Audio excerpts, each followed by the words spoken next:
ალბათ ყველა ვიცის, რომ დიდი სამეულის ფანებს შორის One Piece-ის, Naruto-s და Bleach-ის მუდმივად დავამიტის, რომელი შოუა უკეთესი, ან რომლის პერსონაჟები არიან უფრო ძლიერები, მაგრამ ასევე დაობენ იმაზე მანგაში, რომლის არტია უკეთესი. და დღესაც ამის განხილვა მინდოდა, იმიტომ რომ ბევრი ვიდეო შეხვდა საკმაოდ, სადაც ადამიანები განიხილავდნენ ერთ კონკრეტულ ვიდეოს, სადაც შედარებული იყო მასაში კიშიმოტოს, Naruto-s ავტორის, Bleach-ის ავტორის ტაიდე კუბოს და One Piece-ის ავტორის ეიჩირო ოდას ხატვის პროცესი, ნახატები. და ყველა საუბრობდა იმაზე და განიხილავდა, რომ Bleach-ის ავტორის დახატული საუკეთესო იყო და სტილისტურად One Piece-ისა ყველაზე უარესი იყო, ამიტომ Bleach-ის ავტორის ნახატები საუკეთესოა, ხოლო One Piece-ის ავტორისა ყველაზე უარესი. იგივე ვარიანტში ძალიან ბევრი ნეგატიური აზრია One Piece-ის არტ სტილთან დაკავშირებით, მსგავსად Bleach-ისა, იმიტომ რომ Bleach-ის ავტორი სხვა რამის გამო იღებს ხოლმე ჰეიტს, იმის გამო რომ ხშირად ფონებს არ ხატავს და მსგავსი სიტუაცია Naruto-s მანგის ავტორის მიმართაც. მარტივად რო თქვათ, მუდმივი გაწამაწია ამ სამ ფანდომს შორის. მაგრამ ამაზე მინდოდა ჩემი აზრის თქმა, იმიტომ რომ საქმე არც ისე მარტივად არაა, როგორც ერთი შეხედვით ჩანს. და პირველ რიგში ვიტყვი იმას, რომ ყველა ამას ამობს, ბევრჯერ მოისმენთ და ბანალური ფრაზაა, მაგრამ ყველა არტისტს აქვს თავისი ძლიერი და სუსტი მხარეები.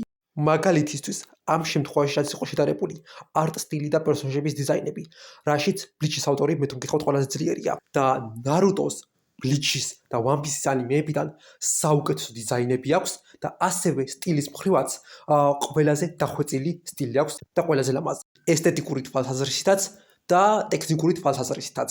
ხოლო მეორე ადგილზე, რასაც ჩავსვავდი და ალბათ არაპოპულარული შეხედულება არის One Piece-ის დიზაინების მხრივ. ანუ მარტივად რა ვთქვათ, როგორც ვახსენე უკვე, ამ ასპექტში ყველაზე ძლიერი არის ტაიდე კუბო, ამიტომ თუ შევադրით უშუალოდ პერსონაჟების ნახატებს, პერსონაჟების სტილს, Bleach-ის ავტორის ნახატი გამოჩნდება საუკეთესო. მაგრამ იგივე ვარიანტში თუ შევադրით როგორ ხატავს არტისტი პერსპექტივაში, რამდენად რთულ პერსპექტივას აკეთებს, ასევე ბრძოლების ქორეოგრაფია, რამდენად დახვეწილი და კარგია, პანელინგი ასევე მანგაში, რამდენად კარგად არის გაკეთებული, ამ შემთხვევაში პირველ ადგილზე იქნებოდა Naruto. იქიდან გამომდინარე, რომ მიუხედავად იმისა, რომ One Piece-ის ავტორს აქვს კარგი სცენებიც, კარგი ქორეოგრაფია და კარგი პანელინგი დახატული, ეს არის ხოლმე უმეტესად მნიშვნელოვანი მომენტებში და მნიშვნელოვან სცენებში. 95-98% მანგისა არის წარმოუდგენლად ქორეოგრაფია, გაურკვეველი და გადატვირთული სცენები. მარტივად რო ვთქვა, თუ არ არის რაიმე ძალიან მნიშვნელოვანი მომენტი, ან ფინალური ბრძოლა, ან რამე მსგავსი, გარანტირებულია One Piece-ის მანგაში, რომ წასაკითხად ექშენ სცენებიც და ჩვეულებრივი დიალოგებიც ყველაფერი გაურკვეველი და ზედმეტად გადატვირთული იქნება. თუ მოუწევდათ ამ სამ არტისტს ექშენ სცენის დახატვა და ასევე რთული პერსპექტივის დახატვა, კიშიმოტო იქნებოდა პირველ ადგილზე და კიშიმოტოს ნახატი იქნებოდა საუკეთესო. მით უმეტეს რომ კიშიმოტოს ნახატებში, როგორ თქვა, სტილის მხრივ საფირმო ნიშანი არის 3 და 4 წერტილიანი პერსპექტივა და ტექნიკურად თევზის თვალის, ანუ fisheye ეფექტი ეგრეთ წოდებული.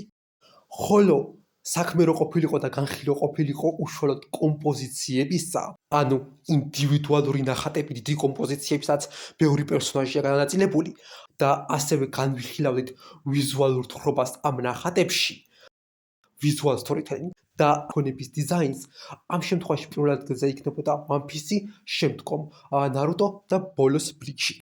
რაც დიდიაში კრიტიკა არ არის Bleach-ის ავტორისა, იმიტომ რომ უმეტეს შემთხვევაში ფონების არ დახატვა და ნეგატიური სივრცის გამოყენება არის ტაიდე კუბოს სტილისტური არჩევანი.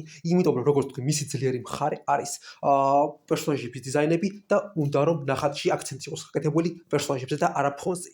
ეს თვითონაც აქვს დათქვამი და აქვე ჩავამატებ, ვახსენე ფონების დიზაინი და არა ფონების არტი.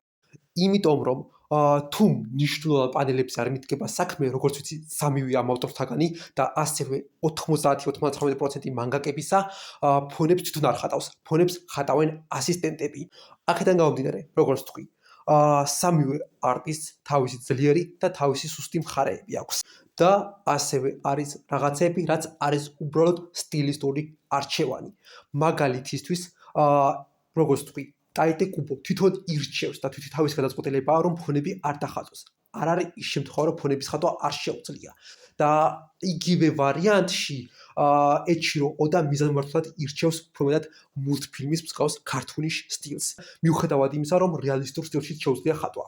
და ბოლოსთვის, მადლობელი ვიქნები თუ დამაფოლოვებთ და ეს ჩემი ნახატები და ანიმაციებია, რომელიც თუ გაინტერესებთ, Instagram-ზე მოხატვით და TikTok-ზე და შეგიძლიათ დამიკომენტაროთ, რომელი ანიმეს, ანიმაციის ან მანგის არტის განხილვა გინდათ რომ ნახოთ.